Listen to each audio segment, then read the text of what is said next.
Welcome to the Bright Ideas Podcast, where we share bold insights and real stories for people leaders building cultures and companies that scale. I'm your host, Desiree B. Sharpe, keynote speaker and founder of Savix, the AI-powered subscription management platform giving small businesses the visibility and leverage they need to control rising software costs. If you want to streamline your tools and safeguard your margins, you can always join our waitlist at savix.ai. Today, I'm joined by a very special guest, Archie Jones Jr., award-winning Harvard Business School professor, investor, author, and the founder and CEO of the NextGen Coach Network.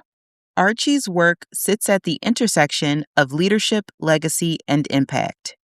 For more than 3 decades, he's shaped leaders across industries, from private equity and global corporations to the next generation of entrepreneurs at Harvard and Morehouse College.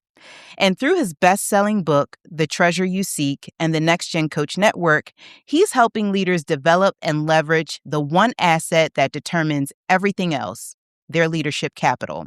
His story is a testament to disciplined growth, intentional leadership, and what happens when you use your gifts not only to elevate your own journey, but to open doors for others. It's the kind of work that doesn't just build companies, it builds people, communities, and generations. Archie, I'm so honored to have you on the Bright Ideas podcast today. Welcome to the show. How are you? I'm doing fantastic. It's so great to be on the Bright Ideas podcast. Looking forward to spending time with you, Desiree. Yes, me too. Me too. So let's go ahead and dive in. I mean, granted, I was able to, give the audience a brief intro of your super impressive background, but it's always great to hear firsthand your career journey, your story. So let's have you start by sharing more about your background and how you got to where you are today. Wow. Okay. I go all the way back to the beginning. Born in Houston, Texas. So grew up in the South. Morehouse was my introduction to Atlanta. Had the fortune to become a Morehouse man. Finished from there in the early '90s, and then have spent most of my early career in private equity. So I've been investing in companies and small businesses since I graduated college.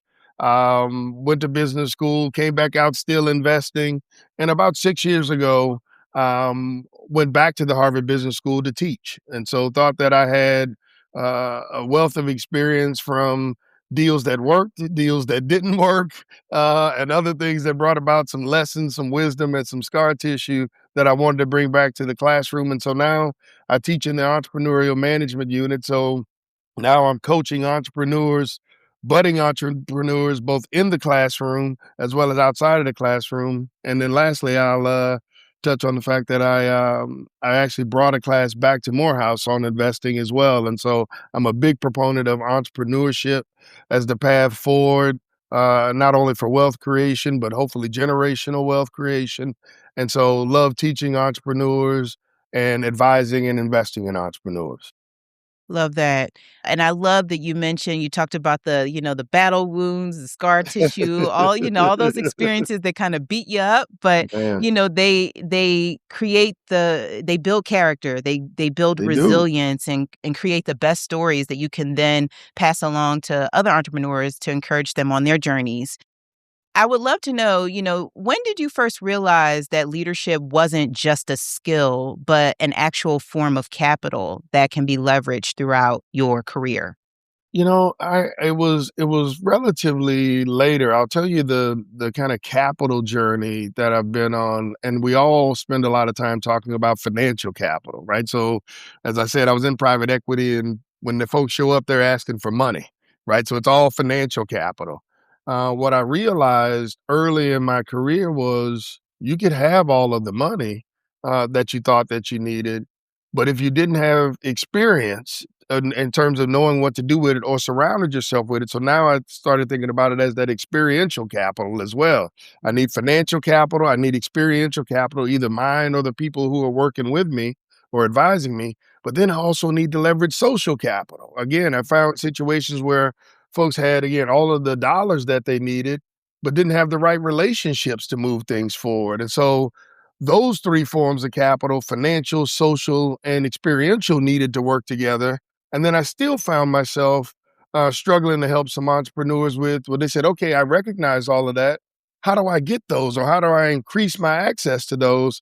And that's when I came back to, well, there's got to be some foundational leadership skills that helps attract those forms of capital, right? How do I get new relationships? How do I get new experiences? How do I get dollars? And then what do I do with those when I have them? And so that's where it led me to. It's those foundational leadership qualities, and now which I then termed leadership capital, that really helps pull those other three forms of capital to you and helps you multiply those in your efforts. That's so interesting.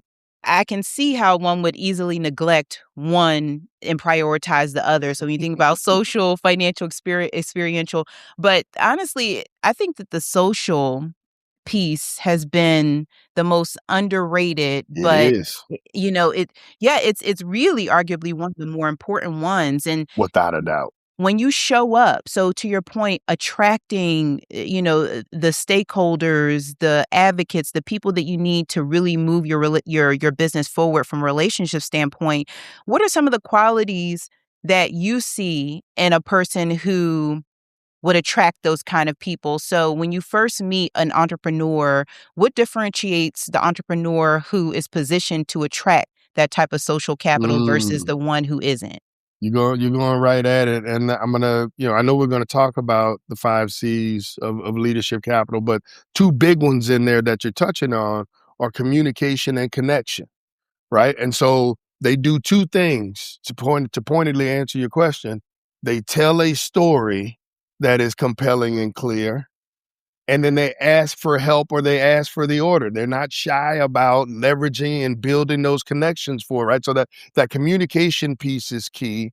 And then they also build networks and cultivate those networks. So when we get a chance to talk more deeply on connection, when I say connection in there, it is about a real mutual exchange, not a transactional walking around just asking everybody, can you give me some money or can you help me? It is cultivating a real relationship there. And I think those entrepreneurs that are successful time and time again have a real clear story about where they're going and what they bring to the table, and are not shy at all about offering to add some value, but also asking for some value.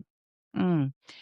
Wow, I can resonate with a lot of that. So I'm actually new to the tech space, the fintech space. I'm a non-technical founder building a fintech company, and I Mm. got my first experience, my first kind of big introduction into the VC tech world, specifically in the Atlanta ecosystem at Venture Atlanta Oh a yeah. couple of months ago.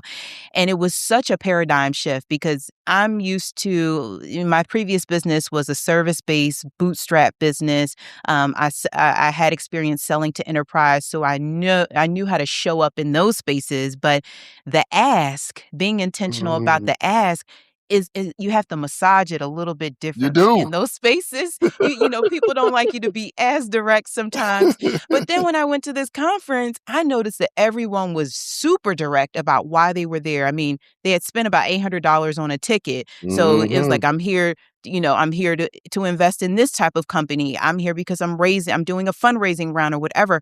And it Yeah. was it was inspiring. And I think that that's missing from a lot of the founder-centered spaces that I've occupied, especially when we look at marginalized I think founders. I think that's right. I think that's right. And until you've had that experience or you get an advisor to help you with that, unfortunately, like you said, that I can imagine at that conference, there was a short window to tell that story. We talk about elevator pitches. You didn't have an hour to kind of wind your way through to get them there. It was speed dating to a degree, and you needed to make a connection pretty quickly if you were Yeah, going to make one.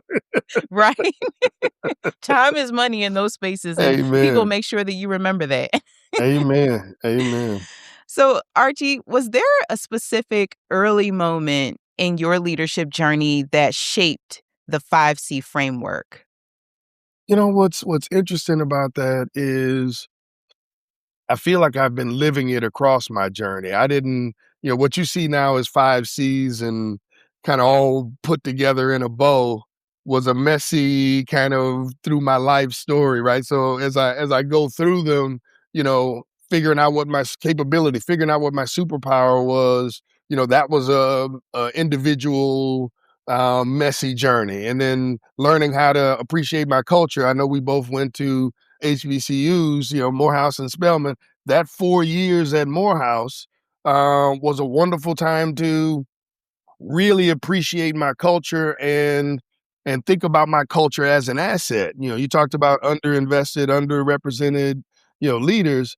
I think that's one of the biggest paradigm shifts and bright ideas that ought to be out there is this idea that our culture is an asset, not a liability when we walk into these rooms.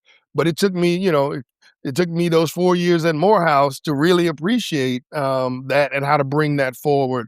And then and I could take that across the other C's, but where it came together for the 5 C's is when I came back to Harvard Business School and started teaching, and I started coaching young leaders in volume, and I started to see a pattern. They were all, believe it or not, they were all at the Harvard Business School lacking the confidence to go after their big dreams. Now, you would think that was, that seems paradoxical that, well, you're at Harvard Business School, you ought to feel like you got the world by the tail, but they were still lacking confidence.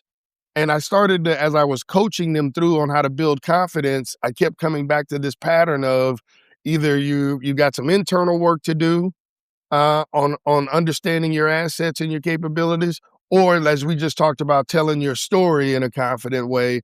And so that led me to start to put it into a framework so that I could share it more broadly.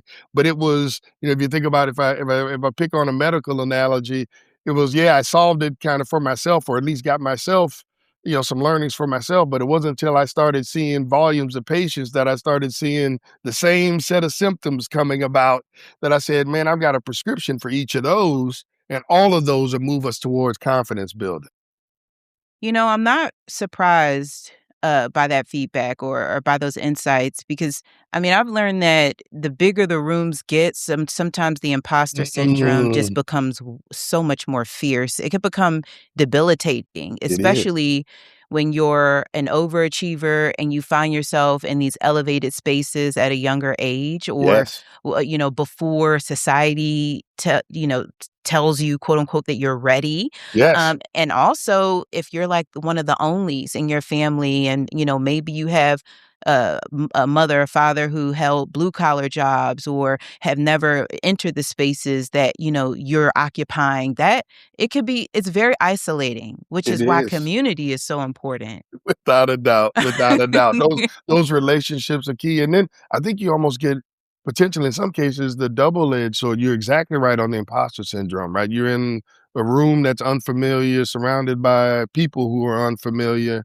And so that is a challenge to your confidence. I don't care who you are. And this, I want to be clear, this cuts across racial, gender, ethnic backgrounds. I've seen it across the board. So it may be more prevalent across certain communities, but it is there across. But then the other side of it too is you get some of these, some folks who have been doing well all along, never really failed at anything. And Wow. so now this fear of failure, this fear of taking risks, right? I don't know how would I recover? I have no practice in recovering from anything. I was president of this and the head of that and the straight A student all the way through. I haven't really been challenged to my core.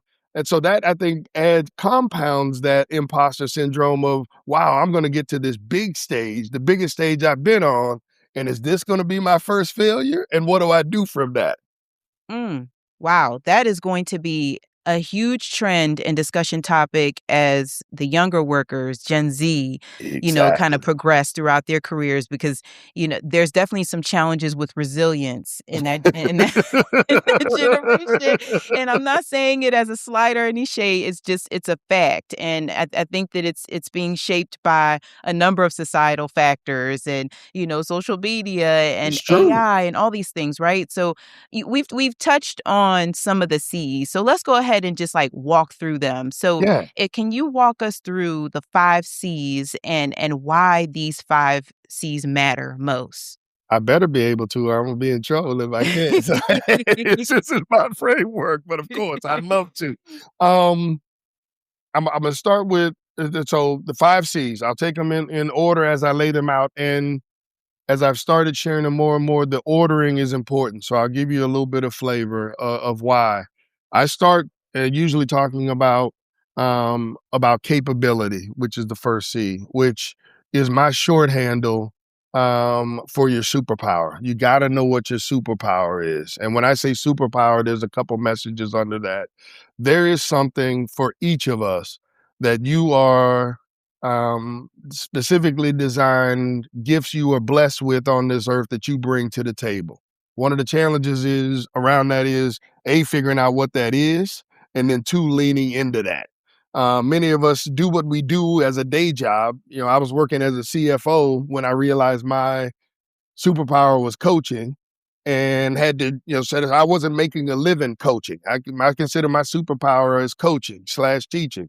That has not been my day job for most of my career. And so figuring out what that is and then figuring out how to lean into it is the first of the C's, capability, which is really around understanding and leaning into your superpower. The second one is culture. And by that, I mean bringing your whole self, realizing the hidden assets that you have in all of your experiences, whether that's your racial background, whether that's your religious or faith background, with the house you grew up in. And the point that I usually make on this is though understanding what those assets are and understanding that they are assets. The fact that and I'll use an example, I spent a lot of time with folks who grew up without a lot, right? I didn't grow up wealthy in a financial sense. Most of the entrepreneurs that I'm talking to, that's not a liability, that's an asset. What does an entrepreneur do? They make a lot out of a little. If you've spent your whole life figuring out how to get things done without a lot of resources, that's the core of entrepreneurship. So don't hide from that. Use those same skills that got you to this point as a part of your journey forward. So culture and bringing your whole self and realizing that you are different and different in some unique and awesome ways that move you forward on your journey. So that's the second C, culture. The third one we touched on a little bit is communication. And I want to make also the point back that those first 2 are internal, right? Those are internal journeys. You don't look outside for those. You got to figure out, you can get some help outside, but those are internal journeys for you to figure out what your superpower is and what your hidden cultural assets are.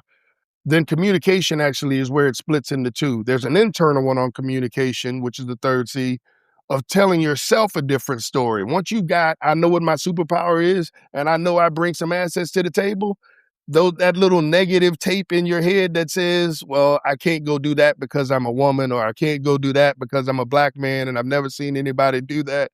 You got to tell yourself a different story of, with those first 2 C's, I bring something special to the table. I need to walk into that room. So you got to tell that internal story on communication. The second half of that same communication one is that now that lets you tell a more confident story externally to that conference you walked into. Until you tell yourself, you get your first 3 C's together and feel confident internally, you can't show up at that conference in front of an investor and tell them a confident story. You can't sell what you don't believe in. And so you got to believe it first. And so that second half of that third C, communication, is now you can tell a confident, grounded story, positive story externally, the same story you're telling externally. The fourth C is connections. And the short handle for that one is the answers in your network. I don't have an example anywhere where somebody has done something great, wonderful, meaningful, or impactful without leveraging a broader network. You can't get there by yourself. And so we talk about entrepreneurial journeys, and yeah, it's lonely, but it doesn't have to be as lonely as we make it sometimes. Yeah. We need to leverage those networks and connections and build those. So that's your fourth C. And all of those four C's are the underpinning. They are the legs of the stool that confidence sits on. And confidence, all getting those 4 working is around building your confidence. That fifth C and confidence is about facing your fear. And my favorite saying or phrase around that is, the cave you fear to enter holds the treasure you seek.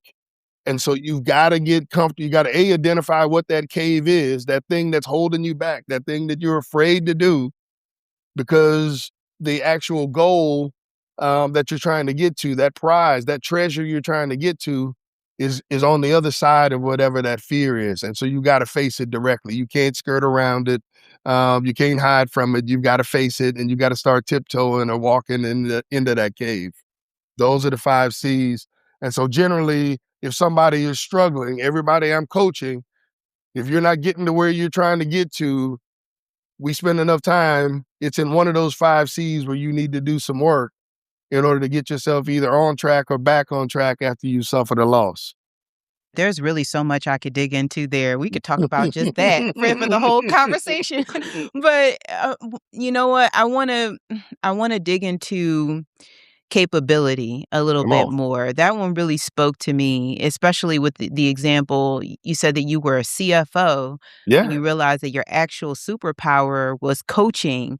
And I think a lot of people have these moments of inflection, these inflection yeah, points in their career where they realize that something isn't quite gelling. yeah. You kind of feel that pull. It's like, it's a tugging. And for me, I'm a woman of faith, and I know that that's God, right? That's God telling you Yes, that you're out of alignment, you're not in his will. That's not what you were put on this earth to do. And it's time you have a choice to either explore that, take a risk, explore those gifts, or just kind of stay where you are, which is a safer option. There's nothing wrong with that. But I think it's almost certain that it'll lead to some sort of, dissatisfaction at without some a doubt. point, and maybe regret. So Yes. when you think about those moments where you're feeling the pull and you have a decision to make, which is usually it could be very scary. Can you talk about what you had to work through mentally? Maybe some of the trade-offs Well, that you had to make to take the leap from being a CFO to going into coaching, which clearly, like, I want you to coach me, So clearly you're impactful in that space. I want you to talk a little bit about that mindset shift in that transition. sure. And it is a little bit of a journey. I'd love to do that. So what helped me discover it is I was in a leadership development, group or program. It asked the question of when are you happiest and most effective? And it asked that also of some people who knew me. And the answer that came back was coaching and teaching, which was a little bit of a surprise to me. But then the conversation was most folks, when they realize what that thing is, they're only doing it with 20% of their time. Right, you're making a living doing with whatever else that again feels tangible, easy to get to, that there's a job description for it, if you will. But if you can move that needle, and you don't have to even flip it all the way 80-20 the other way, if you can get it close to 50-50 or beyond, with every incremental step, you will get happier and more fulfilled, to your point.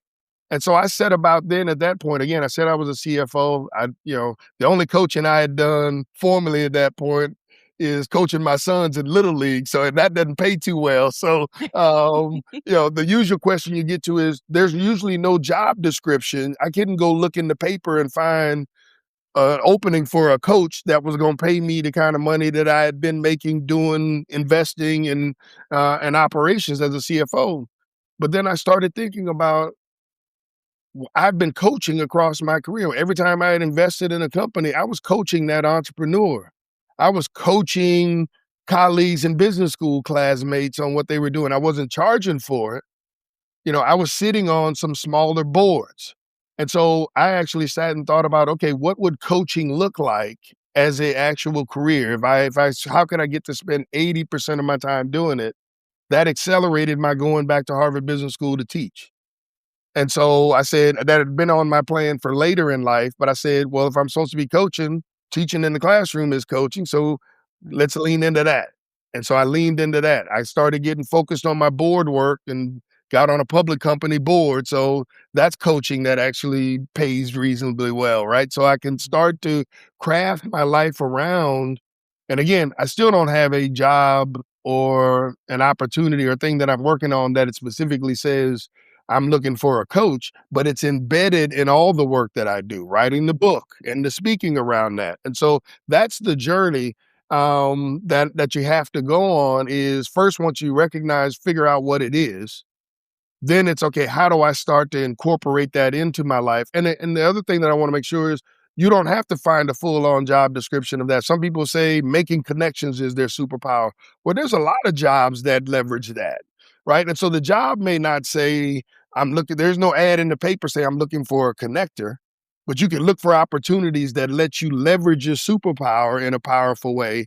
And I think you're going to find yourself not only more happy personally, but financially and professionally as well. Because if you're good at it, it's also that thing that you just naturally do. Mm. Nobody has to tell you to do it. You're doing it on the weekends anyway. You do it for free. I almost say that I like to say it's that thing that you can't not do, right? If somebody calls me and asks for advice, I stop and I have to give it. It's just who I am. And so when you lean into that, then it moves you forward on that. So that capability, figuring out what that one is and leaning into it is a game changer. I agree. Very well put. Thank you. So I want to also talk about confidence too. So Mm, confidence is a big theme this year for specifically for any business leader, any founder, CEO. It's just been a tough year, right? yes. 2025 was very bullish. It was, just so many different economic pressures and a lot to navigate. So resilience was a huge theme for many leaders. So when you think about confidence, I want to understand where it truly comes from. How can leaders rebuild confidence after they've suffered, maybe a pretty big loss? Yeah. It's interesting. I wrapped up class. The semester just ended, and we spent some time talking about failures and how do you recover from that, right? We'd spent a semester talking about all these great successes in there, but how do you recover from that failure? And I think to pick on a little bit of kind of sports analogy and football in particular is getting back to blocking and tackling, back to the basics, right? And so when you fail, and I told this story the other day, a relatively big failure from an entrepreneurial standpoint early in my career that really shook me, if you will. I had to go back to the basics and figure out, okay, who am I? What is my back to? Yeah, I still do have some. I may have lost, but I'm not a loser. Again, I got to go back internal, right? I got to go back to there's a reason why I got into the game and I got close. I got some work to do. What do I need to shore up, right? What is the game film telling me? And this is where I go back to the C's. You can sit and almost go through your experiential game film and say, well, where did this thing break down? Right? Almost like a Harvard Business School case study. If you lay out, here's what happened over the last 2 years or the year that led me to a bad result, pick it apart. And this is where connections will help you. You need a set of advisors who can give you that, we call it sometimes that kitchen cabinet, folks who will give you the straight scoop, even though, to hurt your feelings, to say, here's the full tape. Look at the tape of here's what happened and point out to me where I missed or what I got wrong. And you know what? In one form or another, I usually come back to somewhere in those seas of, you know what? You tried to do it all by yourself. You didn't have the right team with you. Mm. Right? Yeah, you had a great quarterback, but nobody was blocking for you. Of course you didn't have a great season, right? Or you didn't tell your story right, right? You were scared to tell the real story. You gave this puffed up version and you left out the most important part of the story, right? There's some breakdown in those foundational elements. And so I think there's almost like a team rebuilding that had a losing season. I got to go back and look at my defense, look at my offense, look at my special teams, and figure out where was it that I gave up points and couldn't score points, and how am I going to do that different? And a lot of it comes back to, again, the answers in your network. So that connection's a big one. Is what's my team look like around me, both internal and advisors. So it makes me think about earlier, your point about, I mean, a constant theme about throughout this conversation has been getting the right team of advisors. Mm, You can't go at it alone. There's just been a lot of really great tips and insights around that here. So for you and your career, how did you, or actually, let me reframe this. Were there any notable networks or mentors or specific rooms that you found yourself in that really shaped your leadership journey? I know that you've been in a number of different spaces, have had a number of different advisors, but are there any ones that, really stand out who had a huge impact yeah. on the leader you are today? Yeah, there's a large number. I think one that'll resonate with the Bright Ideas audience is, one of my early managers right out of business school, a senior advisor or senior manager in the private equity firm, Samantha Trotman. Her name's in the book, so still a great friend of mine today. But invested in me in a way, and this is what I'd say for folks early in their careers: find somebody that's going to invest in you, and you invest in them as well. Again, I talked to you about you bring something to the table, and what made our relationship mutually beneficial and wildly positive for me is I said I wanted to learn how to lead my own transaction. And so I actually took work off of her desk. So I did my day job and I did a little bit of her job. And she let me do a little bit of her job, kind of watching over. So she invested some time. Now, what I think of as it being mutually beneficial is that let her do a little bit of her job, her boss's job, because I freed her up on some of that, and I learned along the way. And so my lesson in that, and what I want to say from a mentor standpoint, is there's a mutual exchange. You got to go to this mentor with, and again, I talked about capability. You bring something special to the table. I could bring something to the table. I got to learn and see the next level up in terms of a job in a way that I hadn't before. That led to me being relatively young when I got to lead my first transaction. So when the opportunity came, she could say, I know he can do it because he's done it sitting second chair to me for the last 3 years, and accelerated my career in a way that it wouldn't have otherwise. And I want to make sure I underline this point, because when you get into a position, too often we're looking for, and this will go back to those first forms of capital. I could have asked for more money because I was doing more work, but what I was really gaining was that experiential capital. I didn't make any more money while I was working those extra hours. That was putting it into my own bank of experiential capital. And so I want your Bright Ideas listeners to think about that, of don't just try it every time you get an advantage, and you get a little bit of, a pat on the back, that all I can do now is I can ask for more money. Ask for some other things. Again, we talked about social capital. Take me into some of those rooms.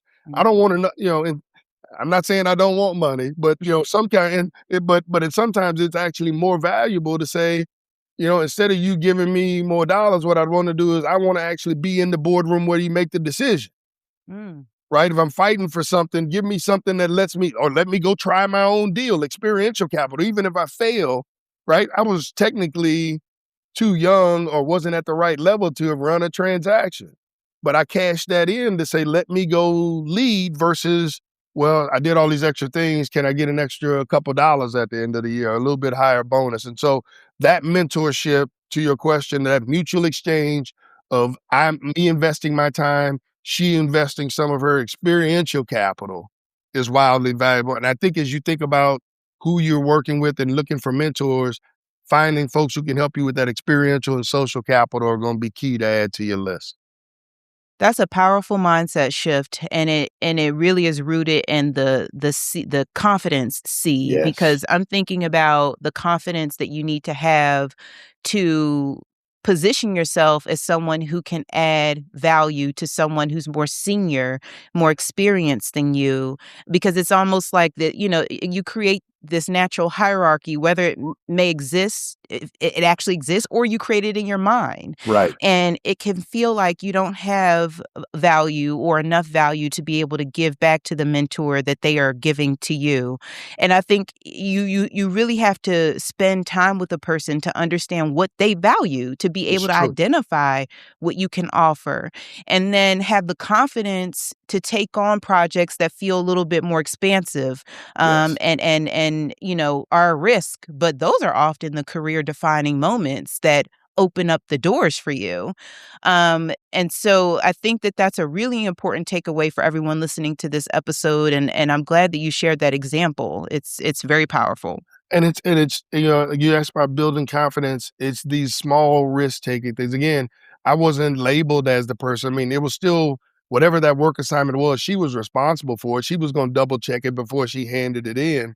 I needed to look good in front of her, and so showed her the effort. So it's taking these small risks as well before you take the big risk, right? I had won in that small game a number of times. So when the big game came, it said, yeah, put him in. I've Yeah. seen how he performed in these, in the regular season. Yeah, he's ready for the playoffs. Archie, let's talk a little bit more about board readiness. This is Yeah. something I've been thinking about, but I'm very new to, don't have a lot of experience with. I want to know from your perspective, how should founders think about board service as a part of their long-term career trajectory? When you think about, building a company, exiting a company, moving into, some founders go into EIR roles and different endeavors, after they've done these things. How should we approach board service in the grand scheme of long-term career trajectories? Yeah, I'm a big proponent of board service. I think it's a big part of, or should be a big part of, can be a powerful part of your career journey. First, I'd have you think about, again, I'm back to this mutual exchange. You can do well while doing good.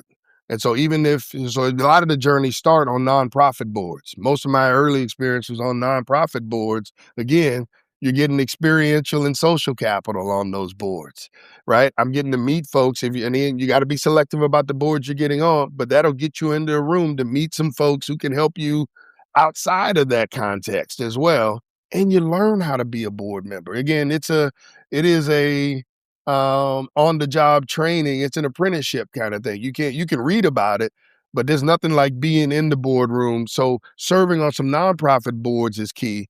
It's also an opportunity for you to exercise your superpower. Whatever you think that superpower is, it is again, the nonprofit board or small private boards. It's a great way for you to test. If you're a great connector, it's a great way for you to test that you can actually bring value as a connector or as a problem solver or as a communicator. And so think of it as, again, there's this enlightened self-interest in doing it because you're also testing and learning. The same way I just talked about with Samantha taking on some additional work, you can take on additional work and increase your experiential piece along with that. And then building connections and the communications piece. How do you tell your story in order to get onto those boards? And the last piece I'll talk about on that is the general path that I like to share for folks is thoughtful about the nonprofit boards that you're on, some private company boards as a path, and spending time on those private company boards, whether it's in a private equity or outside of that. And those often lead to bigger board opportunities, some of them even going into public. All boards aren't the same. There's also a little bit of personal in there, and you got to find the right board that feels right to you. It sounds great for a lot of people to be on a public company board. It's not for everybody.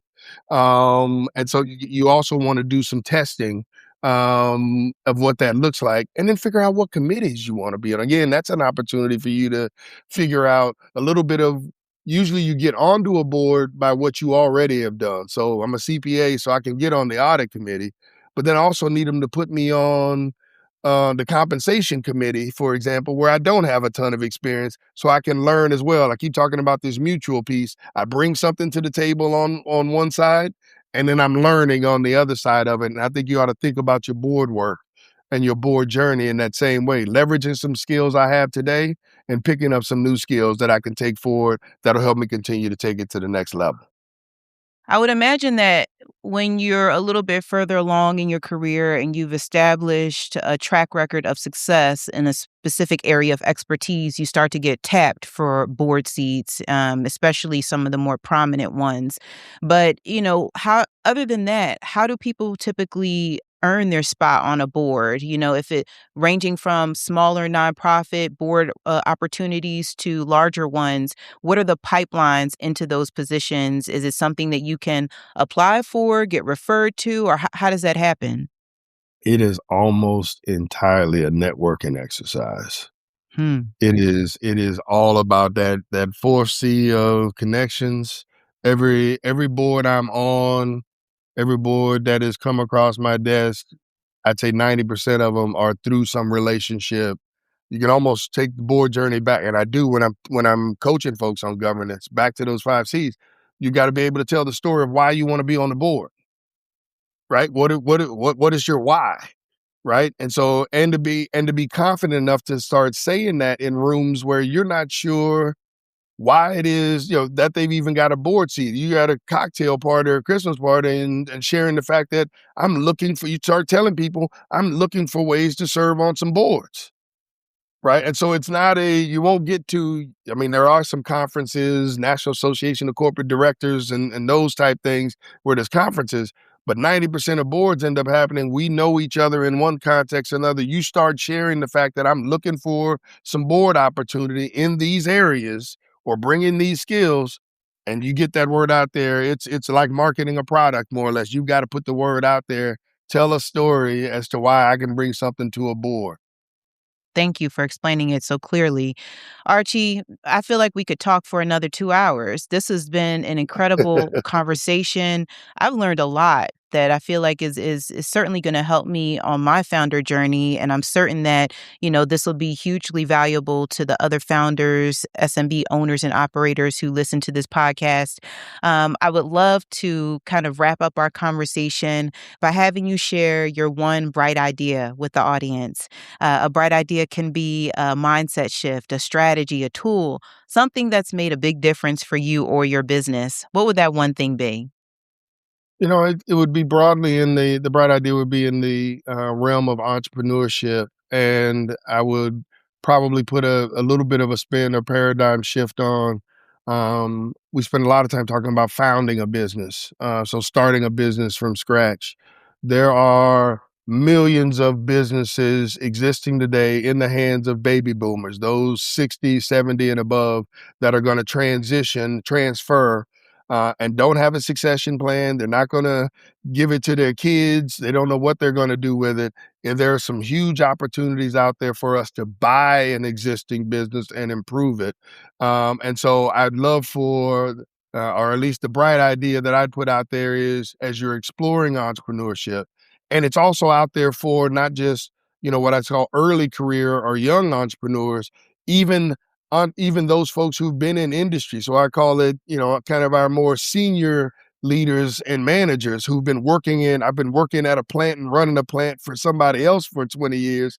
Guess what? There's a small manufacturing business that you could buy and leverage your experience if entrepreneurship is on your path. And so my bright idea or paradigm shift is broaden your lens on entrepreneurship to include entrepreneurship through acquisition. ETA is a thing, and there's conferences on it, there's writings on it. And so ETA, entrepreneurship through acquisition, is another avenue as you think about your entrepreneurial journey and options to go that way. Perfect, bright idea to wrap up this conversation. Archie, thank you so much for joining me today, for sharing all of your incredible insights and stories. You've been a wealth of knowledge, and I so appreciated having you on the show today. Desiree, thank you so much.